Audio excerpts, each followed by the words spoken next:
मीमांसा एकेडमी में आपका स्वागत है। ये जो लेक्चर एमसीक्यू का है, ठीक है, और ये एमसीक्यू इसमें करेंगे हम किसका, सठ दर्शन का, क्योंकि आपका जो नया सिलेबस जुड़ा है उसमें नए टॉपिक जुड़े हैं। नए टॉपिक में आपका जुड़ा है सठ दर्शन, तो इसमें आज हम एमसीक्यू करेंगे किसके, सठ दर्शन के।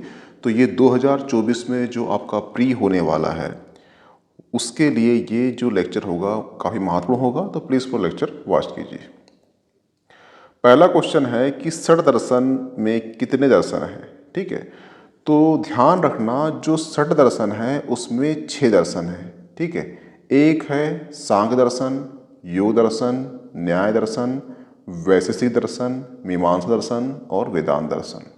ये 6 दर्शन को ही सठ दर्शन कहते हैं, और यही 6 दर्शन को जो मानता है वो सनातन धर्म को मानता है, और यही 6 धर्म को जो मानता है वही हिंदू धर्म कहलाता है। यानी इन धर्मों का संबंध सनातन से है, इन 6 दर्शनों का संबंध हिंदू धर्म से है, ठीक है। तो ये चीज़ याद रखना। और 3 धर्म और हैं जो सठ दर्शन से अलग हैं। एक है जैन, एक है बौद्ध, एक है चारवाक।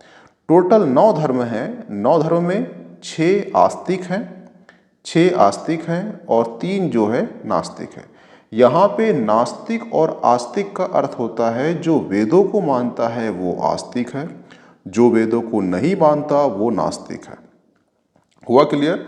तो जैन, बौद्ध और चारवाक जो है ये वेदों को नहीं मानते, उनकी प्रमाणता को नहीं मानते, इसीलिए ये जो नास्तिक धर्म है जो वेदों को मानता है, जो सदर्शन है ये वेदों को मानते हैं, इसलिए आस्तिक है। तो डिफरेंस याद रखना। कभी आपको क्वेश्चन आ जाए कि 9 धर्मों में से कौन कितने धर्म आस्तिक हैं, तो 6, कितने धर्म नास्तिक हैं, तो 3। हुआ क्लियर? अब चलते हैं, इसका आंसर होगा 6। सठ दर्शन में कितने धर्म जो दर्शन जो हैं वो अनीश्वरवादी है। याद रखना जो 6 दर्शन हैं, 6 दर्शन में 6 दर्शन जो आस्तिक तो हैं, परंतु इसमें से कुछ नास्तिक भी हैं। नास्तिक कहने का मतलब ये है कि भारत में थोड़ा डिफरेंस है। जो वेदों को मानता है वो आस्तिक दर्शन धर्म है, और जो वेदों को नहीं मानता वो नास्तिक है। परंतु इन 6 दर्शनों में ऐसे कुछ दर्शन हैं जो वेदों को तो मानते हैं, वो आस्तिक तो हैं, पर ईश्वर की सत्ता को नहीं मानते। ईश्वर की सत्ता को नहीं मानते, इसलिए वो कहलाते हैं अनीश्वरवादी दर्शन कहलाते हैं। तो वो दर्शन संख्या 2 है। एक है सांख्य दर्शन और एक है मीमांसा दर्शन। तो इसका आंसर हो जाएगा 2। हुआ क्लियर? नास्तिक और अनीश्वरवादी दर्शन कितने हैं? नास्तिक और अनीश्वरवादी दर्शन कितने हैं? तो उनकी संख्या है 3। बता चुका आपको कि जैन, बौद्ध और चारवाक ऐसे 3 दर्शन हैं जो दर्शन वेदों को भी नहीं मानते और ईश्वर को भी नहीं मानते, इसलिए ये नास्तिक प्लस अनीश्वरवादी दोनों दर्शन है। तो इसका आंसर हो जाएगा 3। सांख्य दर्शन में कितने तत्वों की संख्या है? तो ध्यान रखना इसमें एक जो है वो है पुरुष, एक जो है वो है प्रकृति, ठीक है, और 23 जो और तत्व हैं, ठीक है। तो इस प्रकार से ये 23 हो गए, ये कितने हो गए? 25 हो गए, ठीक है। जो 23 हैं उसमें से 5 महाभूत हैं, 5 ज्ञानेंद्रिय हैं, 5 कमेन्नी हैं और 5 तन मंत्र है, ठीक है। तो ये तो हो गए, अब कितने? ये हो गए 20, ठीक है। एक मन, एक अहंकार और एक बुद्धि, तो ये हो गए 3 प्लस 23 और एक प्रकृति, एक पुरुष, कितने हो गए? टोटल तत्व संख्या कितनी है? 25 है। हुआ क्लियर? कभी क्वेश्चन आ जाए आपको कि 6 दर्शनों में से ऐसा कौन सा दर्शन है जिसका साम्यता बहुत ज़्यादा मिलती किससे? जैन धर्म से मिलती है, तो उसका आंसर क्या है? सांख्य दर्शन है। कभी क्वेश्चन आपको आ जाए कि सठ दर्शन में सबसे प्राचीन दर्शन कौन सा है, तो वो सांख्य दर्शन है। अगर आपने महाभारत सुनी होगी तो जो श्री कृष्ण है वो अर्जुन को देते हैं ज्ञान, तो बोलते हैं कि पार्थ ये जो मैं तुम बता रहा हूँ, ज्ञान दे रहा हूँ, ये सांख्य दर्शन है, दुनिया का सबसे प्राचीन दर्शन। तो 6 दर्शनों में से सबसे प्राचीन दर्शन कौन सा है? तो सांख्य दर्शन है। ठीक है, सांख्य क्यों बोला गया है? क्योंकि इसमें तत्वों की संख्या 25 है, इसलिए सांख्य बोला गया है। ठीक है, अब चलते हैं नेक्स्ट। सत्कार्यवाद सिद्धांत किस दर्शन का सिद्धांत है? तो सत्कार्यवाद सिद्धांत जो है सांख्य दर्शन का सिद्धांत है।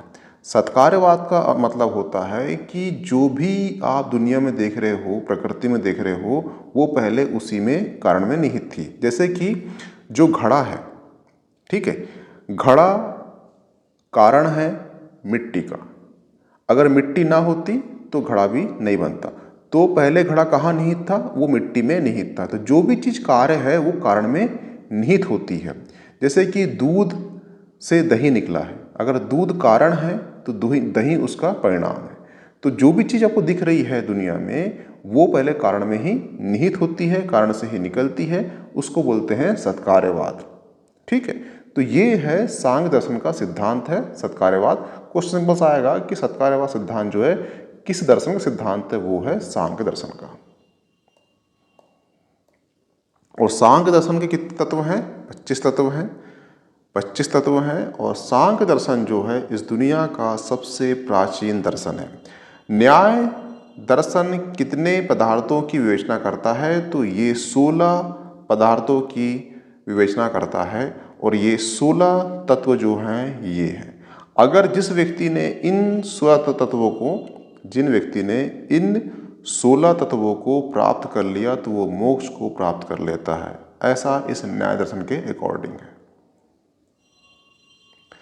वैशेषिक दर्शन का प्रवर्तक कौन है? तो याद रखना जो वैशेषिक दर्शन है उसके प्रवर्तक कौन है? ऋषि कणाद है।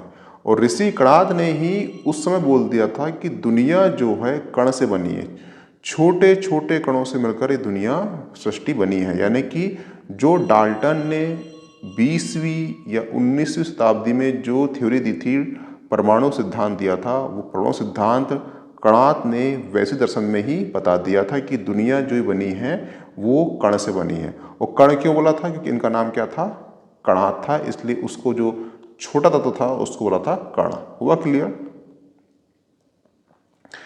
वैशेषिक दर्शन का प्रमुख सिद्धांत क्या है?